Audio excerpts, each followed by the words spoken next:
नमस्कार, चेतना टुडे में आपका स्वागत है। शुरुआत करते हैं अब तक की खास सुर्खियों से। 2 मंदिर और जनरल स्टोर्स पर चोरियां, हजारों के आभूषण चुराए। वेस्टर्न रेलवे के मंडलीय सफाई कामगार सम्मेलन में ठेका प्रथा का विरोध। और मां कालिका के दरबार में शनिवार से आरंभ होगा भागवत ज्ञान यज्ञ। शहर में जब भी नए पुलिस अधीक्षक कार्यभार संभालने के लिए पहुंचते हैं, चोर सीरियल चोरियां करते हुए उन्हें सलामी दे अपनी आमद दर्ज करवाते हैं। शनिवार को नए एसपी के कार्यभार संभालने के पूर्व ही गुरुवार को रात चोरों ने 2 मंदिरों और एक घर पर धावा बोलते हुए हजारों के आभूषण और नकदी चुरा लिए। पुलिस के अनुसार बदमाशों ने मुखर्जी नगर स्थित सुरभि परिसर में साईं बाबा मंदिर में बड़ी चोरी को अंजाम दिया। उन्होंने मंदिर से साईं बाबा का मुकुट, राधा कृष्ण के आभूषण एवं बांसुरी, जबकि माताजी के आभूषण और चांदी के छत्र चुरा लिए, जिनकी कीमत लगभग 30,000 रुपए बताई जाती है। बदमाशों ने दान पात्र तोड़कर उसमें रखी 1,000 रुपए से अधिक की राशि चुरा ली। मंदिर में चोरी की इस वारदात का खुलासा सुबह होने पर क्षेत्रीय जन एकत्र हो गए। स्थानीय निवासी श्रीमती रचना ने बताया कि सुबह 6:30 बजे मंदिर का ताला टूटा पाया गया। जिस सूटकेस में भगवान के वस्त्र रखे थे वह और दान पात्र अस्त व्यस्त पड़े थे। चोर तीनों ही प्रतिमाओं के कीमती आभूषण और चांदी का छत्र ले उड़े। इसी तरह अमृतसागर क्षेत्र स्थित श्रीनगर कॉलोनी में बदमाशों ने श्री नागेश्वर महादेव मंदिर से दान पात्र चुरा लिया। भगवान के आभूषण और अन्य सामग्री पर हाथ साफ करने की नीयत से घुसे चोर मंदिर में दान पात्र ही ले जा सके।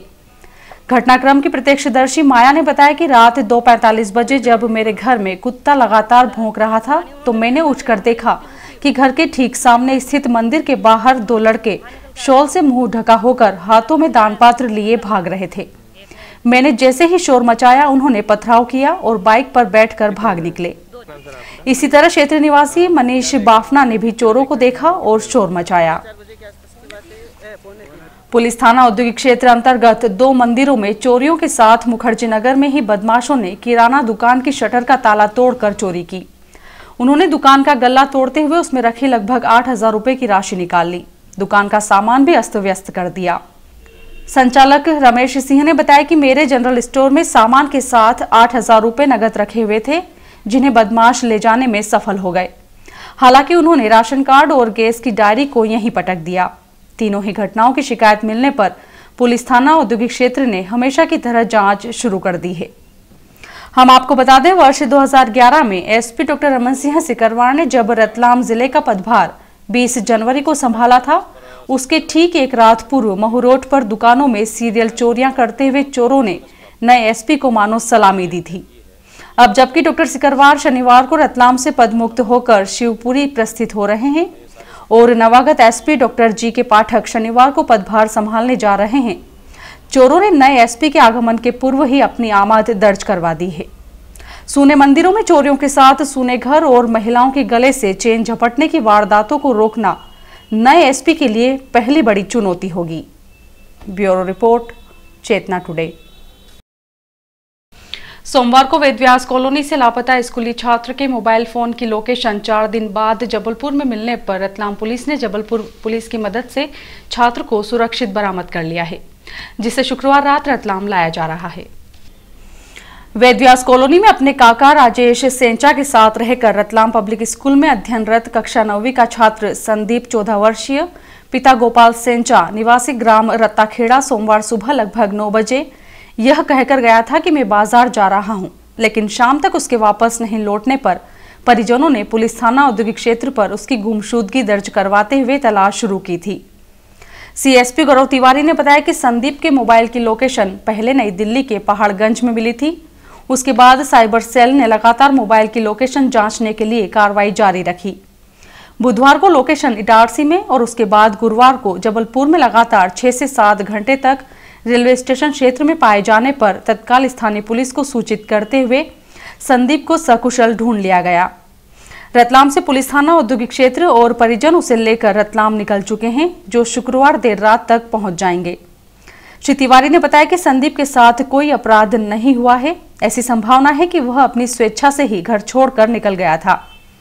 उसके रतलाम लौटने पर पूछताछ में वस्तुस्थिति का खुलासा हो सकेगा।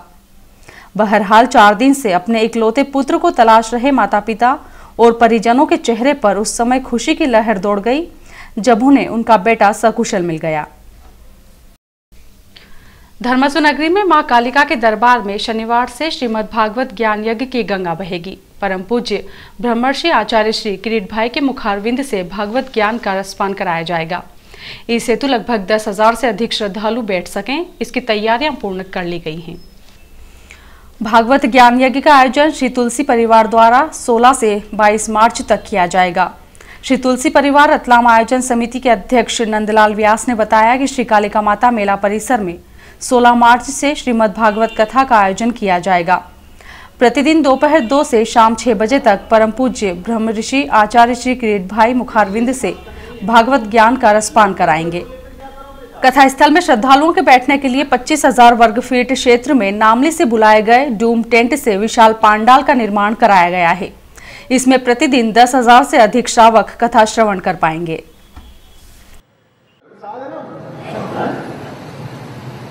यदि ये स्वस्थ नहीं है तो लंबी उम्र को लेकर क्या करोगे साहब? ये ठीक होना चाहिए। जब ऐसा होना तो कोई चिंता नहीं मानती, नीचे नहीं बैठ सकती, कुर्सी पर बैठ। रेलवे कॉलोनी क्षेत्र में शीतला माता मंदिर की दीवार को नुकसान पहुंचाए जाने पर स्थानीय रहवासियों ने डीआरएम से भेंट कर समस्या से अवगत करवाया। इसके बाद यथास्थिति बनाए रखने हेतु आश्वस्त किए जाने पर लोगों का गुस्सा शांत हुआ। रेलवे स्टेशन के प्लेटफॉर्म क्रमांक 7 के समीप पुराने शीतला माता मंदिर की दीवार हाल ही में ढह गई थी। मंदिर समिति ने जब इसका पुनः निर्माण आरंभ किया तो एक रेल अधिकारी ने आपत्ति दर्ज करवाते हुए कार्रवाई की चेतावनी दी थी। यह जानकारी देते हुए नागरिकों ने बताया कि वर्षों पुराने इस मंदिर की दीवार के मामले में लोगों की आस्था को ठेस पहुंची है। उन्होंने शुक्रवार को मंडल रेल प्रबंधक लोकेश नारायण अग्रवाल से चर्चा करते हुए घटनाक्रम से अवगत करवाया, जिस पर उन्होंने घटनास्थल पर तुरंत IOW1 राजीव शर्मा को भेजकर नागरिकों का रोष शांत करवाया। श्री शर्मा ने कहा कि यहां यथास्थिति रखी जाए, पुराने निर्माण को ठीक कर सकते हैं लेकिन नव निर्माण नहीं किया जाए। इस पर स्थानीय जनों ने सहमति जताई। घटना की जानकारी मिलने पर बजरंग दल सहित अन्य संगठनों के पदाधिकारी यहां पहुंच गए थे। GRP और RPF ने तुरंत स्थिति को नियंत्रण में किया। वेस्टर्न रेलवे एम्प्लॉयज यूनियन द्वारा रेल सफाई कामगारों का विशेष मंडलीय सम्मेलन में सफाई कार्य में ठेकेदारी प्रथा को समाप्त करने की मांग पुरजोर तरीके से उठाई गई। शुक्रवार को मंडल मुख्यालय पर आयोजित मंडलीय सम्मेलन का उद्घाटन यूनियन के सहायक महामंत्री एवं हिंद मजदूर सभा के प्रांतीय महामंत्री गोविंद लाल शर्मा ने किया। सम्मेलन में मंडल मंत्री श्याम बाबू श्रीवास्तव, मंडल अध्यक्ष मनोहर पोचोरी भी उपस्थित थे। सम्मेलन में सफाई कर्मचारियों की विभिन्न समस्याओं पर चर्चा की गई। यहां मंडल के लगभग 300 सफाई कर्मियों ने भाग लिया। सम्मेलन में रेलवे में 5 वर्ष से अधिक समय से सेवारत सफाई कर्मियों का पद परिवर्तन कर अन्य विभाग में पदस्थ करने, ठेकेदारी प्रथा समाप्त करने, रोस्टर 8 घंटे का करने सहित अन्य मांगे प्रमुखता से उठाई गई। इस अवसर पर यूनियन के MS बारोट, हीरालाल पापटवाल, प्रेम सिंह सिसोदिया, कैलाश गुर्जर सहित यूनियन पदाधिकारी उपस्थित थे। प्रारंभ में रेलवे स्टेशन से सफाई कर्मियों की रैली अपनी मांगों के समर्थन में सम्मेलन स्थल पर पहुंची। रैली में शामिल यूनियन पदाधिकारी एवं कार्यकर्ता अपने अधिकारों की रक्षा के लिए प्रदर्शन करते चल रहे थे।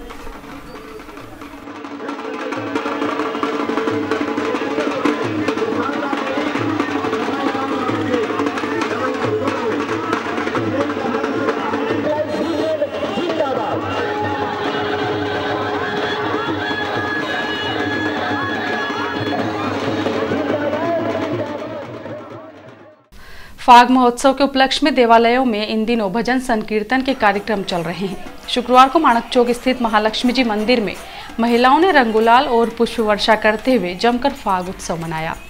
महिलाओं ने भजन संकीर्तन के साथ ऐश्वर्य की महादेवी मां लक्ष्मी जी की आराधना की।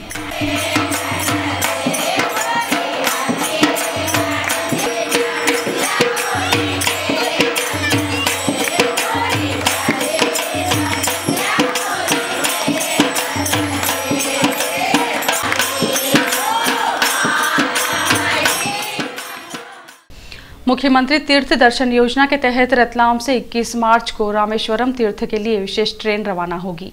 इच्छुक आवेदक अपने क्षेत्र के अनुविभागीय अधिकारी कार्यालय में 16 मार्च तक आवेदन प्रस्तुत कर सकते हैं। वहीं मां वैष्णो देवी की यात्रा के लिए आवेदन जमा करवाने की अंतिम तिथि 19 मार्च है। यात्रा 26 मार्च को रतलाम से आरंभ होगी।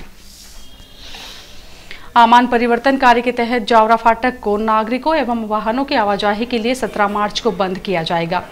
यहां रेलवे के उप मुख्य इंजीनियर निर्माण द्वारा इस सिलसिले में सूचना चस्पा करते हुए फाटक को बंद करने का समय प्रातः 8 से रात 12 बजे तक रखा गया है।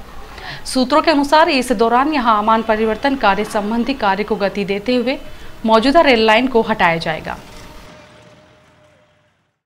शहर में निगम सफाई अमले द्वारा नालों की सफाई का कार्य किया जा रहा है। कस्तूरबा नगर क्षेत्र में पद्मश्री बियर बार के पिछले हिस्से में नाले पर किए गए निर्माण को हटाते हुए सफाई की गई। निगम स्वास्थ्य चिकित्सा समिति प्रभारी गोविंद काकानी ने बताया, कस्तूरबा नगर क्षेत्र में नाले पर अतिक्रमण कर निर्माण किए जाने के कारण पिछले लंबे समय से सफाई व्यवस्था प्रभावित हो रही थी। स्थानीय नागरिकों की शिकायत पर शुक्रवार को निगम अमले ने अतिक्रमण हटाते हुए अवरुद्ध निकासी को सुचारू करवाया। उन्होंने बताया कि शहर में अन्य स्थानों पर जहां भी नागरिकों ने अतिक्रमण करते हुए गंदे पानी की निकासी को बाधित कर रखा है, उसे भी चिन्हित कर हटाया जाएगा। इसी तरह मुखर्जी नगर में भी विशेष गैंग के माध्यम से नाले की सफाई करवाई गई। इस नाले की सफाई भी पिछले काफी समय से नहीं हुई थी। श्रद्धा हॉस्पिटल काटजूनगर में 1 दिवसीय वासंतिक आयुर्वेद चिकित्सा शिविर रखा गया। शिविर में आयुर्वेद के 8 सदस्यीय चिकित्सकीय दल ने लगभग 350 मरीजों का स्वास्थ्य परीक्षण कर परामर्श व दवाइयां दी। यहां बताया गया कि रोगियों के पूर्णतः स्वस्थ होने तक परामर्श व दवाइयां निःशुल्क दी जाएगी। और आइए देखते हैं अंत में सुर्खियां एक बार फिर। 2 मंदिर और जनरल स्टोर्स पर चोरियां, हजारों के आभूषण चुराए। वेस्टर्न रेलवे के मंडलीय सफाई कामगार सम्मेलन में ठेका प्रथा का विरोध। और मां कालिका के दरबार में शनिवार से आरंभ होगा भागवत ज्ञान यज्ञ। चेतना टुडे में आज बस इतना ही। हम फिर उपस्थित होंगे नई हलचल के साथ। तब तक के लिए नमस्कार।